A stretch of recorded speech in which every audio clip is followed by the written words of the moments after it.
NEET தேர்வுடைய வினாத்தாள்கள் கடந்த சில ஆண்டுகளாகவே கசிய விடப்பட்டு இதுல தகுதி இல்லாதவர்கள் எல்லாம் மருத்துவ படிப்புல சேர்கிற ஒரு நிலை ஏற்பட்டிருக்கிறது. இந்த நீட் தேர்வு முறைய தகுதி இல்லாதவங்க மருத்துவ படிப்புக்கு போறதுக்கான ஏற்பாடு தான். தகுதி உள்ளவங்க போறதுக்கான ஏற்பாடு இல்லை. ஏன்னா இதுல மிக குறைந்த மார்க் வாங்கினா கூட பணம் இருந்தா தனியார் கல்லூரியில அவங்க போய் சேர்ந்துக்கலாம். அதுவும் இதுல இருக்கிற முதுநிலை படிப்புல இன்னும் மோசம்.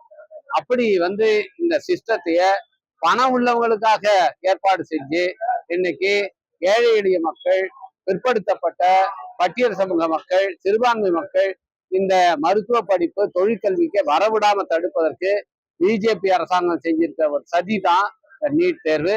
எனவே இந்த நீட் தேர்வை ரத்து செய்யணும் அப்படின்னு நம்ம கேட்கிறோம். இந்த ஆண்டு கூட நீட் வினாத்தாள்லாம் கசிச்சிருச்சு. அந்த வினாத்தாள் செட் பண்ணவரே அதை வெளியில கட்சியை விட்டுருக்காரு அப்படிங்கிறது தெரிய வருது. சிபிஐ அவளெல்லாம் அரெஸ்ட் பண்ணியிருக்கு. ஒவ்வொரு வருஷமும் இதே மாதிரி நடந்துட்டு இருக்கிறது. இந்த தேர்வு முறையிலேயே அடிப்படையில கோளாறு இருக்கு என்பதுதான் சுட்டி காட்டுது. எனவே ஒன்றிய அரசு இந்த தேர்வை ரத்து செய்யணும். ஏற்கனவே இருந்த முறையில ஒவ்வொரு மாநிலமும் தனக்கேற்ற முறையில நுழைவுத் தேர்வுகளை வைத்து தகுதியானவர்களை தேர்ந்தெடுக்கிற அந்த ஏற்பாட்டை கொண்டு வரணும் அப்படின்னு வலியுறுத்துகிறோம். இந்த தொழிற்கல்வி மட்டுமல்ல, எல்லா படிப்பையும் இப்ப என்ன பண்ணாங்கன்னா பொது தேர்வு அனைத்தையும் நுழைவுத் தேர்வு எல்லாத்தையும் ஒரு தனியார் ஏஜென்சிக்கு, நேஷனல் டெஸ்டிங் ஏஜென்சி அப்படின்னு சொல்லி ஒரு ஏஜென்சிக்கு கொடுத்து அவங்கதான் எல்லா நுழைவுத் தேர்வுகளையும் நடத்துவாங்க. இப்போ பிஹெச்டிக்கு நுழைவுத் தேர்வு, அது மாதிரி முதுநிலை படிப்புகளுக்கு நுழைவுத் தேர்வு, ஏன் இளங்கலை படிப்புகளுக்கே நுழைவுத் தேர்வு அப்படின்னு இப்ப கொண்டு வர்றாங்க. இது எல்லாமே ஒன்னே ஒண்ணுதாங்க. ஏழை எளிய மாணவர்கள், பிற்படுத்தப்பட்ட சமூகத்தை சேர்ந்தவர்கள், எஸ்சி எஸ்டி சமூகத்தை சேர்ந்தவர்கள் படிக்க கூடாதுங்கிறது தான் இந்த அரசாங்கத்துடைய பிஜேபி அரசாங்கோட திட்டம். இது எல்லாத்தையும் நீட் தேர்வு மட்டுமல்ல, அந்த என்டிஏவையும் நாம் எதிர்த்து முறியடிக்கணும்.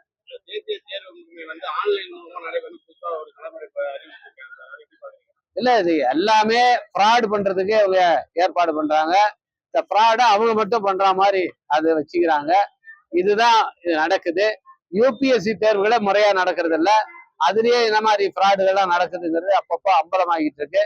இந்த அரசாங்கம், பிஜேபி அரசாங்கம் வந்ததுல இருந்து எல்லா தேர்வுகளையும் தகுதி இல்லாதவங்கள உள்ளார கொண்டு போறதுக்கு, தங்களுக்கு வேணுமானவங்கள உள்ளார கொண்டு போறதுக்கு ஏற்பாடு பண்றாங்க. இந்த கல்வி முன்னெல்லாம் ஒரு குறிப்பிட்ட சமூகத்துக்கு மட்டும்தான், குறிப்பிட்ட சாதிக்கு மட்டும்தான் இருந்து பாருங்க. அதே வர்ணாசிரம தர்மத்தை நிலைநாட்டுவதற்கு இவங்க செய்யற ஏற்பாடுதான் இதெல்லாம். கடந்த அரசு சட்டமன்ற தீர்மானம் நீட்டுக்கு எதிராக நிறைவேற்றினாங்க. ஆட்சியில அமர்ந்திருக்க காவேரி அரசுக்கு தீர்மானத்தை நிறைவேற்ற நீங்க அழுத்தம் கொடுத்தீங்களா? இல்ல, தீர்மானம் நிறைவேற்றலாம், அவங்களும் கூட தீர்மானத்தை நிறைவேற்ற கூடும். ஆனா இந்த தீர்மானத்தெல்லாம் ஒன்றிய அரசாங்கம் அவங்க மதிக்கிறதே கிடையாது.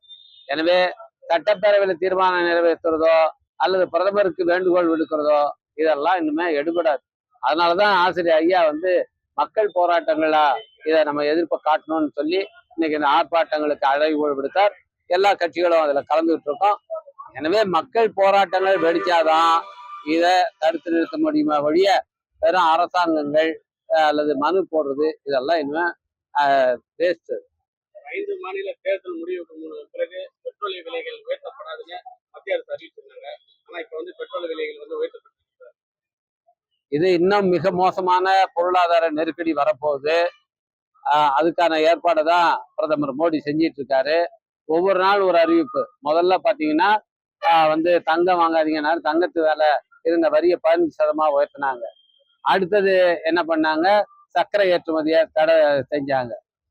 நேற்று பெட்ரோல் டீசல் விலையை உயர்த்தியிருக்காங்க. இது மாதிரி ஒவ்வொரு நாளும் ஒரு அறிவிப்பை கொடுத்து பெரிய பொருளாதார நெருக்கடி மக்கள் தலைமையில சுமத்துறாங்க. ஏற்கனவே அவர் சொல்லியிருக்காரு, கோவிட் காலம் மாதிரி நீங்க எல்லாம் தயாராகணும், படிப்பு கூட பிள்ளைங்க படிப்பு கூட ஆன்லைன்ல படிக்கணும் அப்படின்னு சொல்றாரு. உச்ச நீதிமன்றமும் இதுக்கு உடன் போகும் என்பதற்கு அறிகுறியா நேற்று உச்ச நீதிமன்றம் என்ன சொல்லியிருக்காங்கன்னா, தங்களுடைய ஊழியர்கள் கூட 50% மாணவர்கள் வீட்டில இருந்தே வேலை செய்யலாம் என்பது போல ஒரு தகவலை தெரிவிச்சிருக்காங்க. எனவே மிகப்பெரிய பொருளாதார நெருக்கடி வருது.